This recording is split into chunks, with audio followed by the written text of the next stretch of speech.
नमस्कार, cuisine flavour या माझ्या मराठी चॅनलवरती तुमचं खूप मनापासून स्वागत आहे। आज मी तुमच्यासोबत शेअर करणार आहे नॉनव्हेजची इंडो चायनीज रेसिपी, म्हणजे चायनीज पद्धतीने परंतु भारतीय मसाले वापरून केलेली ही रेसिपी मी तुमच्याबरोबर आज शेअर करत आहे। यासाठी मी येथे घेतले आहे अर्धा किलो प्रॉन्स, म्हणजेच मराठीमध्ये याला कोळंबी देखील म्हणतात। ही कोळंबी जेथे विकत घेतली तेथेच मी व्यवस्थित साफ करून घेतली। त्यानंतर घरी आणून त्याला 3 ते 4 वेळा मिठाच्या पाण्याने स्वच्छ करून घेतले आहे। आता याला अर्ध्या तासासाठी आपल्याला मॅरिनेट करून ठेवायचे आहे। त्यासाठी यामध्ये मी 1 चमचा आलं लसणाची पेस्ट, 1 चमचा लाल मिरची पावडर, 1 चमचा कलरवाली लाल मिरची पावडर, 1 चमचा सोया सॉस, 1 चमचा धना पावडर हे सर्व टाकून चवीपुरते मीठ टाकून हे सर्व व्यवस्थित कोळंबीला चोळून घेतले आहे व झाकण ठेवून आपल्याला आता हे अर्ध्या तासासाठी बाजूला ठेवून द्यायचे आहे। अर्धा चमचा येथे मी रेड फूड कलरही टाकलेला आहे। हा टाकणे अगदी ऑप्शनल आहे, परंतु टाकला तर कलर खूप छान येतो, त्यासाठी मी हा टाकला व त्यानंतर हे आपल्याला बाजूला ठेवून द्यायचे आहे। आता आपण पुढची तयारी करून घेऊया। त्यासाठी मी येथे 1 शिमला मिरची घेतली, ती आपल्याला चौकोनी तुकड्यांमध्ये कापून घ्यायची आहे। आपल्या आवडीनुसार आपण याचे छोटे किंवा मोठे तुकडे करून घ्यायचे आहे।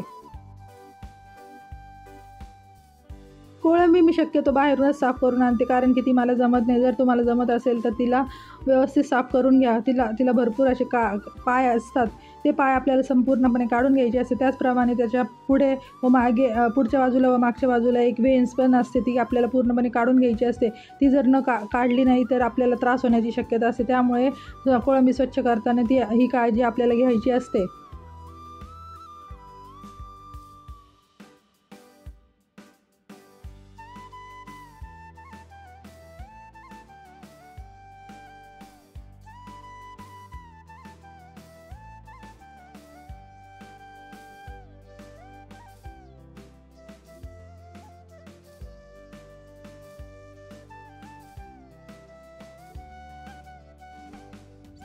शिमला मिरची कट केल्यानंतर आता इथे मी 2 मीडियम साईजचे कांदे घेतले आहे। आपल्याला हे कांदे चौकोनी अशा तुकड्यांमध्ये कापून घ्यायचे आहे।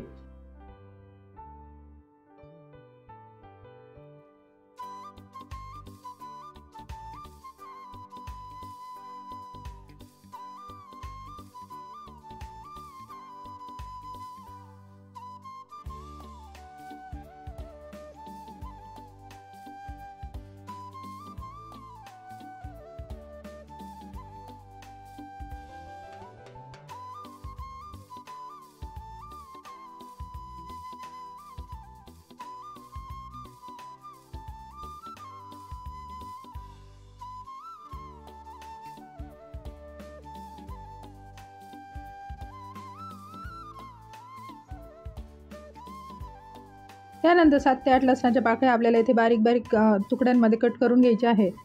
आता ही सर्व तयारी झाल्यानंतर पुन्हा एकदा आपण कोळंबीकडे जाऊया। आता या कोळंबीला मॅरिनेट करून अर्धा तास होऊन गेला। त्यानंतर यामध्ये आता 1 चमचा मैदा, 2 चमचा कॉर्नफ्लॉवर आपल्याला घालून घ्यायचे आहे व ते सर्व आपल्याला यामध्ये चोळून घ्यायचे आहे। कॉर्नफ्लॉवर व मैदा तुम्ही या पद्धतीने चोळला तरीही चालतो, किंवा तुम्हाला हवी असल्यास तुम्ही कॉर्नफ्लॉवर व मैद्याची पेस्ट करून त्यामध्ये सर्व कोळंबी डीप करून त्यानंतरही तुम्ही तळू शकता। मैदा व कॉर्नफ्लॉवर आता सर्व कोळंबीला व्यवस्थित चोळलं गेलं आहे। मी एकीकडे तेलही तापत ठेवले होते। त्यानंतर आता सर्व कोळंबी आपल्याला एक एक करून तळून घ्यायची आहे। कोळंबी तळताना गॅसची फ्लेम अगदी मीडियम ठेवावी, म्हणजे व्यवस्थित अशी आतपर्यंत ही कोळंबी आपली तळली जाते। कोळंबी, बोंबील किंवा चिकन असे कोणतेही नॉनव्हेज पदार्थ तळण्यासाठी शक्यतो तेलाचा वापर कमी प्रमाणातच करावा, जेणेकरून उरलेले तेल आपले वाया जाणार नाही, कारण त्या तेलाचा आपल्याला दुसरीकडे कुठेही वापर करता येत नाही। 3 ते 4 मिनिटं एका बाजूने तळल्यानंतर हलक्या हाताने आपल्याला हे व्यवस्थित उलटून घ्यायचे आहे आणि पुन्हा एकदा 3 ते 4 मिनिटं दुसऱ्या बाजूने आपल्याला व्यवस्थित असे तळून घ्यायचे आहे। अशा पद्धतीने टोटल 7 ते 8 मिनिटं आपल्याला हे दोन्ही बाजूने तळण्यासाठी लागतो, म्हणजे ते आतपर्यंत व्यवस्थित शिजले जातात।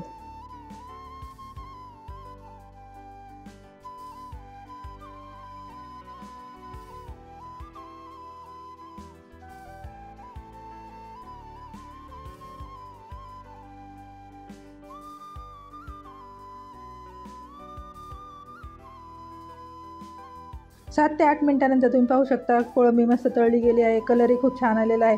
आता हे सर्व मी काढून घेते व पुढची कोळंबी या प्रकारे तळून घेणार आहे। हे प्रॉन्स तुम्ही जर असेच खाल्ले तरीही खूप छान लागतात।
सर्वच प्रॉन्स आपले तळून झाले आहे. त्यानंतर लागणारा सॉस आपण तयार करून घेऊया.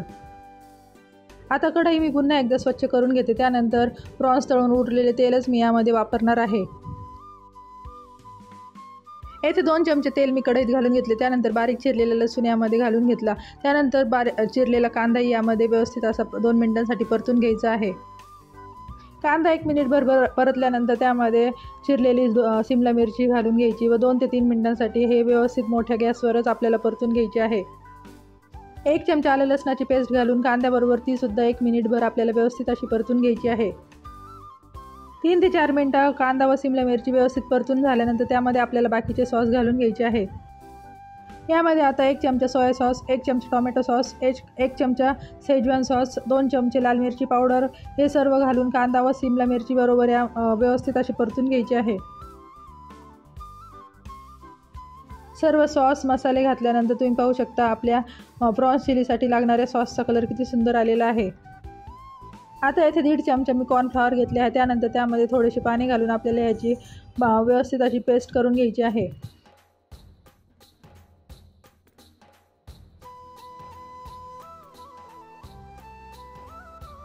त्यानंतर तयार केलेल्या सॉसमध्ये थोडे थोडे करून घालून घ्यायचे आहे.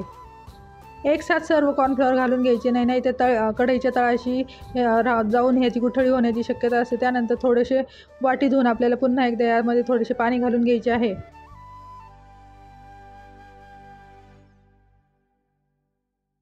अशा पद्धतीने टोटल अर्धा ग्लास पाणी यामध्ये मी घालून घेतले. त्यानंतर थोडेसे मीठ आपल्याला येथे घालायचे आहे, कारण सॉसमध्ये मीठ असल्यामुळे मीठ थोडेसे जपूनच घालायचे आहे.